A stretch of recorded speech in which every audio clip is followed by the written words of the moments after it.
तो अगर आप एक ऐसे बंदे हैं जिनके मन में ये सवाल उठता है कि भाई मैं कितना पैसा अपने सेविंग अकाउंट में डिपॉजिट कर सकता हूँ या कितना पैसा निकाल सकता हूँ, तो आज की इस वीडियो में एग्जैक्टली मैं इसी सवाल का जवाब देने वाला हूँ कि भाई एग्जैक्टली आप कितना पैसा अपने सेविंग अकाउंट में डिपॉजिट कर सकते हैं या निकाल सकते हैं, ताकि आपके ऊपर कोई भी इनकम टैक्स का नोटिस ना आए, आप बच सके उससे।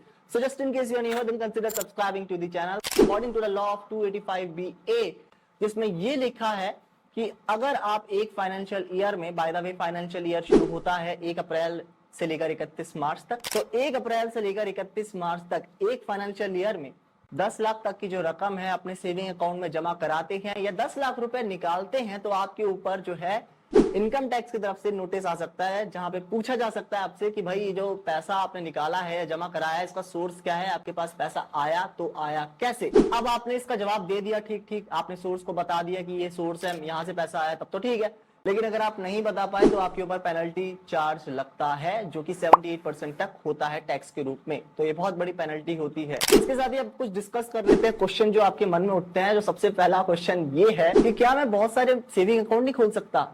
तो देखिए, आप खोल तो सकते हैं सेविंग अकाउंट, लेकिन आपके लिए ही सरदर्दी होगी, क्योंकि सेविंग अकाउंट खोलने में जब बहुत सारे आप सेविंग अकाउंट खोल लेंगे तो आपको एक तो मेंटेनेंस फीस देनी पड़ेगी, एंड साथ के साथ ही जब आप ITR फाइल करेंगे तो उसमें आपको मेंशन करना पड़ेगा वो सारे ट्रांजैक्शन। हालांकि सरकार की तरफ से ऐसी कोई अपर लिमिट नहीं है, सरकार तो कहती है कितने भी आप खोल लो, लेकिन मैं आपकी सुविधा के लिए बता रहा हूँ 2 हद से बहुत है, इससे ज्यादा खोलेंगे तो आपकी सरदर्दी बढ़ती है। इसके साथ ही आपके मन में ये सवाल उठता है कि यार अगर मैं सेविंग अकाउंट खोल लेता हूँ, बहुत सारे लेट्स से मैंने सेविंग अकाउंट खोले, फॉर एग्जांपल मैंने 5 सेविंग अकाउंट खोल लिए। अब 5 सेविंग अकाउंट में अगर मैं 2-2 लाख रुपए करके 10 लाख रुपए को ऐसे डिवाइड कर दूं, तो तब भी क्या मेरे पे नोटिस आएगा? जी हाँ, बिल्कुल आएगा। जब आप सेविंग अकाउंट खोलते हैं किसी भी बैंक के साथ, तो आपको अपना पैन कार्ड जो है लिंक कराना पड़ता है। हालांकि आजकल तो वो सब ऑनलाइन हो जाता है, लेकिन जैसे ही आपका टोटल जो सम है जो आप सेव करके अपने सेविंग अकाउंट में डाल रहे हैं, कि जितने भी आपने बना रखे हैं 2-2 लाख रुपए 5 सेविंग अकाउंट में डाल रहे हैं, तो यहां से क्या होगा, बैंक तुरंत के तुरंत ये सारी की सारी जानकारी आगे इनकम टैक्स जो डिपार्टमेंट है उसको दे देगा कि भाई इसने अलग अलग अकाउंट बना रखे हैं और टोटल इसका जो सम है 10 लाख से ऊपर हो चुका है, तो आप इससे पूछ सकते हैं, तब भी आपके पास नोटिस आ सकता है। तो इस शंका में मत रहिएगा कि मैं चाहे जितने सेविंग अकाउंट खोल लूं उसमें अलग अलग रूप में पैसे डाल दूं तो पता नहीं चलेगा, किसी को पता चल जाता है और इनकम टैक्स का नोटिस बहुत लोग के पास आता है। अब तीसरी कंडीशन ये है कि भाई अगर हम एक बार में 10 लाख रुपए जमा करा दें या 10 लाख रुपए निकाल लें, तब भी क्या हमारे पास नोटिस आएगा? बिल्कुल आएगा। जैसे कि मैंने आपको बताया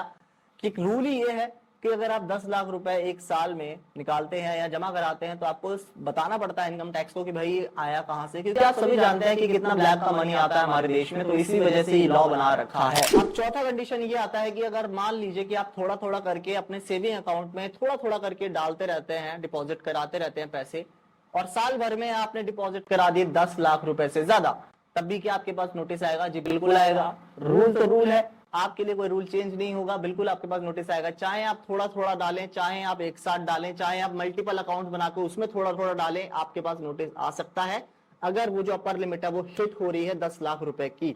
आई होप कि आपके दिमाग के जो दरवाजे हम खुल रहे हो अब।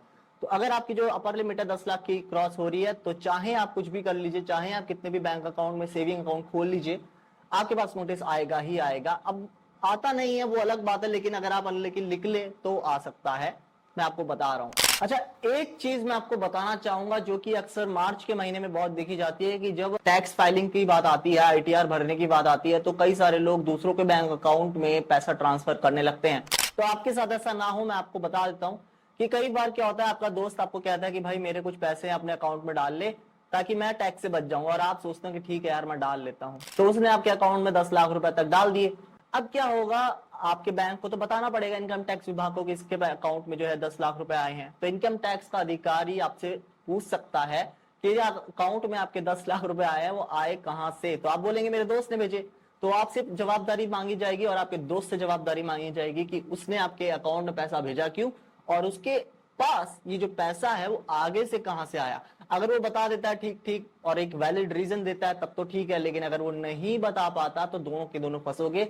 78% तक का आपको जो है दोनों के दोनों को टैक्स देना पड़ेगा, तो ये चीज ना ही करें तो ज्यादा अच्छा है। इसके साथ ही एक चीज और आ जाती है कि भाई कल को इमरजेंसी आ जाती है आपको कोई, एंड आपको 20 लाख से 1 करोड़ तक की जो रकम है वो निकालने की जरूरत पड़ जाती है। फॉर एग्जांपल आपके अकाउंट में पड़े हैं इतने पैसे और आप निकाल लेते हैं 20 लाख से 1 करोड़ तक की रकम किसी कारणवश, तो यहाँ पे सरकार आपसे टीडीएस काटती है। और टीडीएस एक ऐसा अमाउंट होता है जो कि आईटीआर फाइलिंग के वक्त आप रिडक्शन की कैटेगरी में डाल सकते हैं। मतलब आप इसे पैसे को जो आप दे रहे हैं सरकार को वो वापस आ जाता है।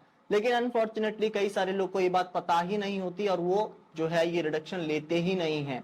तो ये चीज आपकी जानकारी के लिए बता दूं कि कभी भी अगर आपका टीडीएस कटे तो आपको वापस मिल जाता है वो।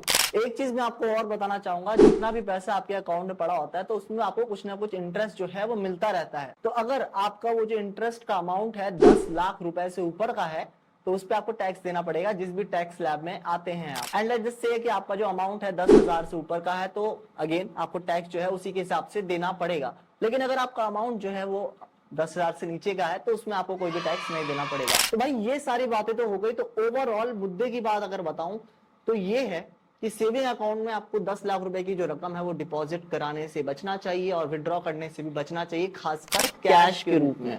ये बात हो गई क्लियर। एंड साथ के साथ ही अगर आपको कोई इमरजेंसी आती भी है ये चीजें करने की, डिपॉजिट कराने की और विड्रॉ करने की, तो आपके पास लेजिट सोर्स होना चाहिए आगे बताने के लिए कि कल को आपके पास इंक्वायरी बैठती है तो आपको बता सकते हैं आप कि भाई यहां से मेरे पास ये पैसा आया और इस वजह से मैंने निकाला है या विड्रॉ करा है, ताकि आपके ऊपर कोई भी जो है पेनल्टी ना चार्ज करे इनकम टैक्स। उम्मीद करता हूं यार इस वीडियो से आपकी मदद हुई हो। अगर इस वीडियो से आपकी मदद हुई हो, आपके दिमाग के दरवाजे खुले, do hit the like button and subscribe and do join the community and I will see you next time guys, bye.